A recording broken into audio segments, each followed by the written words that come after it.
Alam mo yung si Rafael, yung kaibigan mo? May pagka-psychic yun. Nagkatotoo yung sinabi niya sa akin na mabubuntis daw ako. Buntis nga ako. Yung Olan nga, iniwan na yung kabit niya eh. Sobrang asikaso niya ako ngayon. Parang akong baby. Siguro natatakot na baka makunan ako. Ano talaga yung pakiramdam? Kailangan lang pala mabuntis ako. Biruin mo naman kasi after 5 years, ay lang dumating tong baby na to.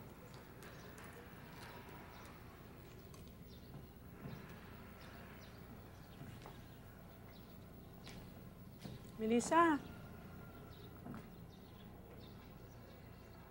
Uy, Melissa.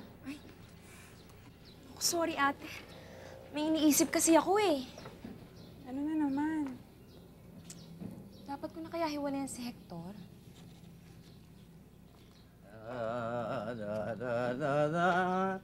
Oh, ito. Pantulak. Pantulak sa minimerienda ng dalawa kong magagandang anak. Milagro ah. Anong milagro? Tay, parang bait mo yata ngayon ah. At saka parang bumabata ka. Ano ba, Melissa? May bago bang gamot na iniinom si tatay? Gamot. Hindi ko na kailangan gamot. Malakas na ulit ang tatay ninyo. Milagro nga. Milagro talaga. Ano bang pinag-uusapan ninyo? Tay, kasi tinatanong sa akin ni Melissa kung dapat na raw ba niyang hiwalayan si Hector. Ate? Gawin mo ang gusto mo, Melissa. Tay, teka lang. Baka aawayin mo na naman si Melissa. Hindi kita sasabayan ngayon. Melissa? Paano tayo? Yung ba? Dahil lang ba sa pera kaya nag-aatubili kang hiwalayan si Hector, ha? Hindi naman po sa ganun, Tay. Alam ko, Melissa. Alam kong nung una pa man alam kong mahal na mahal mo si Hector. At alam ko rin na dahil sa akin, kaya ayaw mong humiwalay sa kanya. Siyang tutustos sa bahay natin, siya nagpapakain sa atin. Pero huwag kang matakot. Mabubuhay ako kahit saan mo ako ilagay.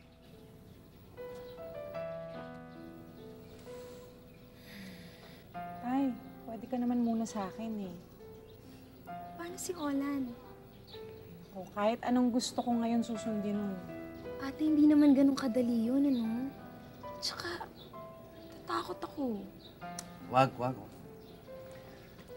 Huwag kang matakot. Gawin mo kung anong gusto mo. Hmm? Siguro, Melissa, meron ka na ibang gusto, no? Siguro si Rafael, ano? Hindi ah. Hindi talaga. Nagsiselos nga si Hector kay Rafael, kaya nga hindi ko na pinapupunta dito eh. Mamaya, ano pang gawin nun? Huwag niyong alalahanin si Rafael.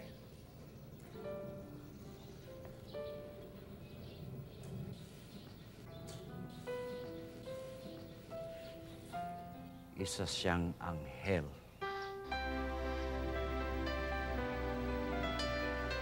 Kain. Nilalano na. Merienda. Ito. Tayo. Ate, ano nga yung suman? Nakakagutom pala pag buntis. Para ka naman bata eh. Kung ayaw mo sumama sa akin, Ali, di ba iwan ka dyan kasama ng tatay mo? Ma, wag mo sisihin si Papa. At sino sisisihin ko? Me? Ako ba lahat ang may kasalanan na lahat na ito? Ali, I just wanted a better life for us. Ma, ano bang gusto mo? I mean, anong better life ang gusto mo? O sige, sure, maraming problema. Pero ma, it's not the end of the world. Ay, naku, Ali, baby. When you're older, you'll understand. Ma, Ay, naku, iwanan mo na ako, pumasok ka na sa loob. Let me go! Let me go! Let me go! fine. Let me... Iwan nga ako.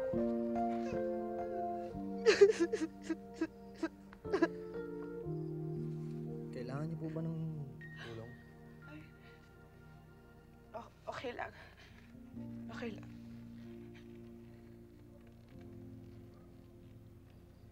think I'm selfish, no? Ha?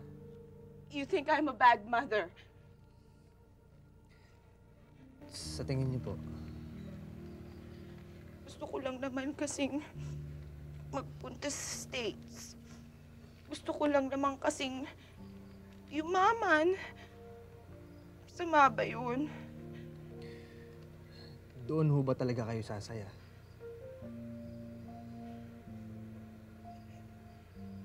Ewan ko. Hindi ko alam.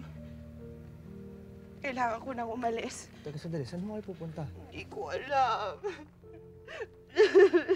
Pero nandito ho yung pamilya niyo eh. Kasi yung asawa ko mukhang idedemanda na. Tapos, wala na kaming pera sa bank. Tapos, mukhang makukulong yung asawa ko. My God! My God! Mukhang nakalimutan mo na kami. Naniniwala ho ba talaga kayo kay God? Oo naman. Ano akala mo sa akin? Eh di dapat alam nyo na pagsubok lang ito. Na baka may gusto lang siyang sabihin sa inyo at lahat ng nangyayaring ito, eh, Why me? Why me? Why me?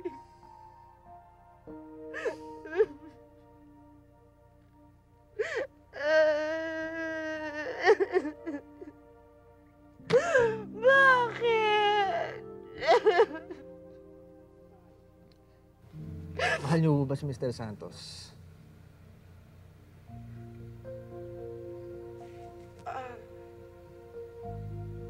Oo naman. Pera lang ba nagpapasaya sa inyo? Hindi. Ewan ko. Hindi ko na alam. Ang alam ko lang, gusto ko lang, ewan ko. Alam niyo, sa tingin ko po, baka kailangan niyo muna umuwi. You think so? Teka, mag-iisip ako. Well, kung sa bagay, medyo gabi na, di ba? So, medyo kailangan ko lang umuwi, di ba?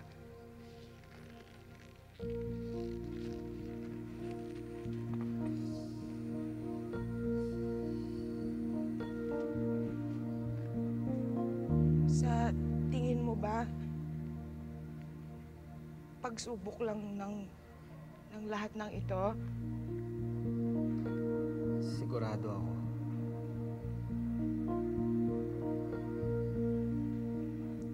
Alam mo, mahal na mahal ko naman talaga si Froilan eh. Saka si Ali.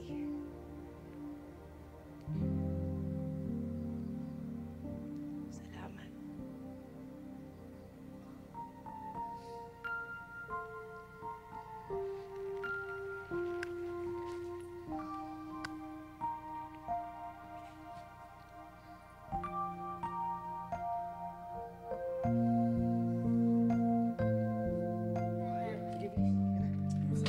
Para masunod na ito, Daddy. Oo nga, madami na. Baka magalit ang Daddy. Kinakabahan ako sa ginagawa natin to eh. Hindi magagalit yun eh. Surprise nga natin to sa kanya eh. Baka magalit yun. Saan pa ba? Ito, okay mo. Ito niyo ba? Ito. Ayan na ang Daddy. Ano? Sir, Ha? Ano to? Ako ma. Ano to? sir, Ano to? Sunugin mo. sir, hindi. Tapon mo, Sir, sunugin mo. Sir, Anong ano? Anong gagawin, sir? Sunugin mo! Sunugin na nga, sir. Ito na nga eh. Bilo. Kwarto. Dad, Sa kwarto mo!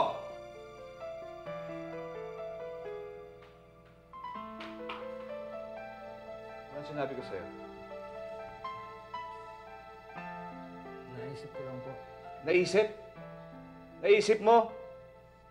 Hindi mo nga alam kung saan ka galing eh. Kung anong pangalan mo naisip mo. Rafael, huwag mong pakialaman na hindi mo dapat pakialaman. Hindi mo to pamilya. Dayo ka lang dito ah. Hindi nga namin alam kung anong pakay mo sa amin. Hindi kita nakikitang nagsisika para alalahanin kung ano man ang nangyayari sa'yo. Huwag mong pakikialaman ang pamilya ko. Hindi po sila masaya sa ginagawa niyo. Ano sinabi mo? Hindi po masaya si Al at si Lori na gusto niyo silang kalimutan. Alis.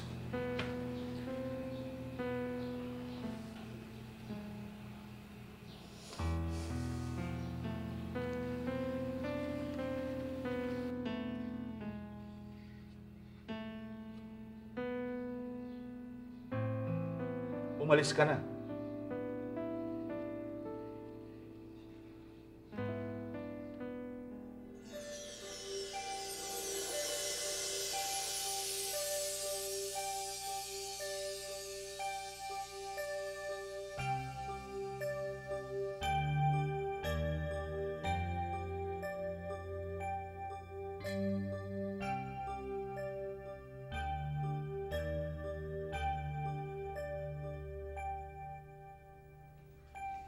Oh, kumain ka muna ng magat bagoong. Huwag mo masyadong isipin yun.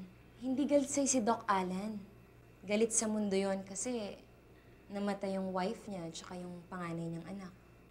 Nalulungkot lang kasi yung asawa at anak niya, kaya ko lang naman nagawa yun eh. Alam mo, naniniwala na ako sa'yo. Psychic ka talaga. Isipin mo pati mga patay nakakausap mo. Hindi ka ba naniniwala sa akin? Ewan ko. Ang tatay ko naniniwala sa'yo. Sabi niya nga sa akin, angel ka daw. Nasaan na nga pala si Mang Anong? Ah, nandun kila Roxanne.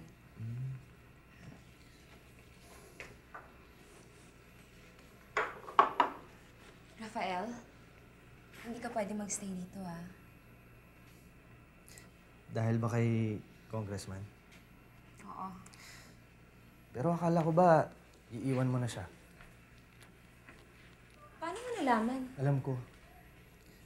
Kaya dapat maging matapang ka, Melissa. Matapang? Sa gagawin mo. Di kita maintindihan? Huwag ka mag-alala. Magiging okay naman lahat yan eh. Promise.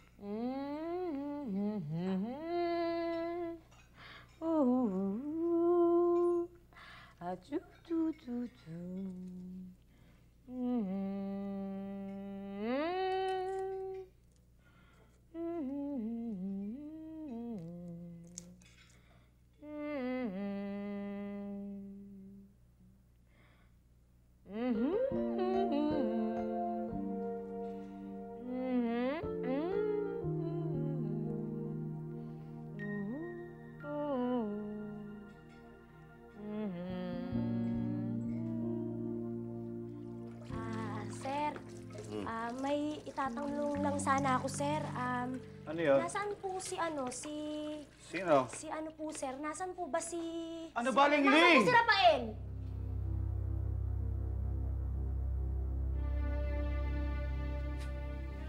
Hector, Hmm. ayoko na.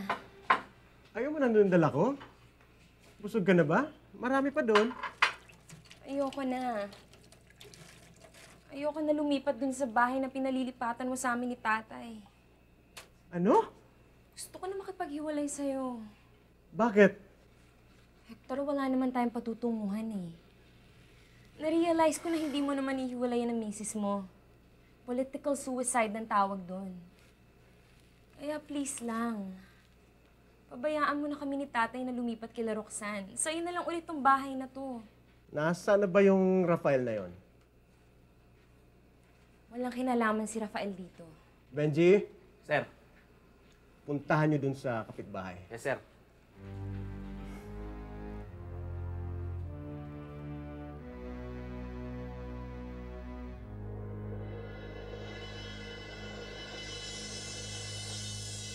mo! Sandali, huwag niyo saktan si Rafael! Pilo! Congressman! Pilo! Congressman! Dadalhin yan! Pilo! Congressman! Andito na si Rafael! Pwede na ba? Tignan natin kung hanggang saan ang tapang ang kumag na to. Ah, ano ba ta? Ay, barata mo! Huwag kayong makialam dito, pare. Huwag kayong makialam dito. Ikaw, halika. Ito ba? Ito ba ang pinagmamala mo papalit mo sa akin? Yan ba? Bitawan mo na yan. Tama na, Hector! Ano ba?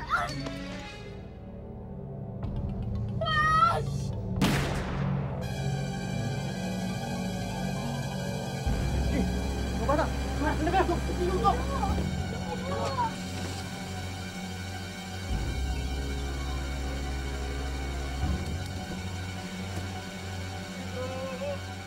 Pilo! Pilo! Huwag mo akong iiwan, Pilo. Huwag mo iiwan. Daddy, Pilo, Pilo. Pilo! Pilo! Pilo, Pilo. Pilo, anak, kumisip ka, anak, anak. Huwag mo iiwan, Daddy. Anak. Pilo, Pilo. Pilo, kumisip ka, anak, Pilo.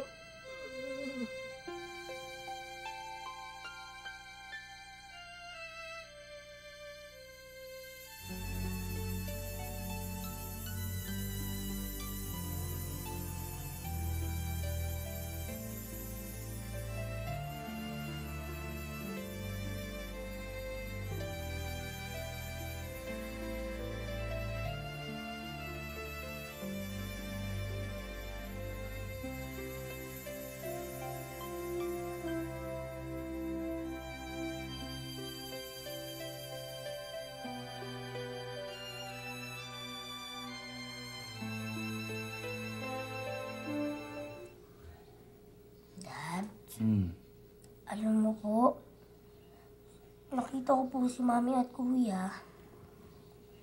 Saan? Sa gyms ko po. Kumusta lang pakiramdam mo, anak? Okay lang po. Si Rafael po. Pilo, alam mo ba na milagro na nabuhay ka? Alam mo, kawawa nga si daddy mo eh. Talagang nag-worry siya sa'yo. Kala ko, kukunin ka na rin sa akin eh. Daddy naman, niloloko ko. Ano nga palang sabi ng mayo mo sa dreams mo? Malungkot po daw sila eh. Display ko po lahat daw ng pictures ulit. Di bale. Pag uwi natin ng bahay, gagawin natin lahat yun. Ha? Basta magpagaling ka lang, ha?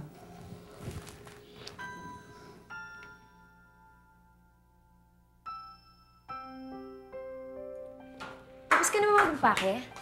Kasi darating na yung truck tapos alis na tayo ng madaling araw. Elisa, makukulong ba si...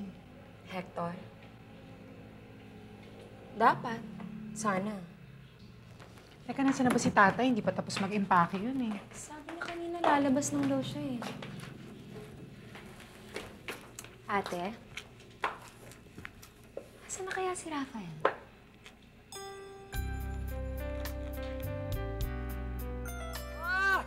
Roxanne! Bilisan! Lumabas kayo! Si tatay yun.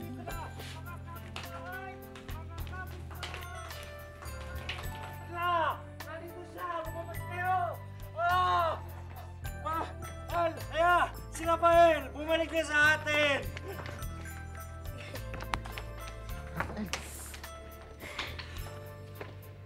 Totoo ba yan? Sa amin ka na ulit? Kailangan ko nang umuwi eh. Bakit? Galit ka ba sa amin? Hindi. Ba't ka aalis? Malulungkot naman ako. Ayan mo na siya, Pilo. Salamat, Rafael. Rafael, salamat nga pala ha. Sinabi sa akin ni Lita yung sinabi mo sa kanya. Kaya hindi niya kami iniwan. Salamat, Rafael. Thank you, Rafael. Anghel ka? Paano? Split na muna tayo ha? Bakit naging tayo ba? Oh, huwag ka nang malungkot. Hindi naman ako malungkot eh. Pero babalik ka pa ba? Hindi ko naman kayo iniwan eh. Alam nyo, lahat ng mga tao may kanya-kanyang mga anghel. Kaso lang minsan, nakakalimutan nyo silang tawagan. Sana simula ngayon, may problema ngayon kayo o wala, tawagan nyo ako. Tumanaw lang kayo sa langit. Pikit nyo yung mga mata nyo at magsabi lang kayo ng kahit isang maiksing prayer lang kay God. Pagkatapos nun, mararamdaman niya na ako. Dito. Sa inyong mga puso.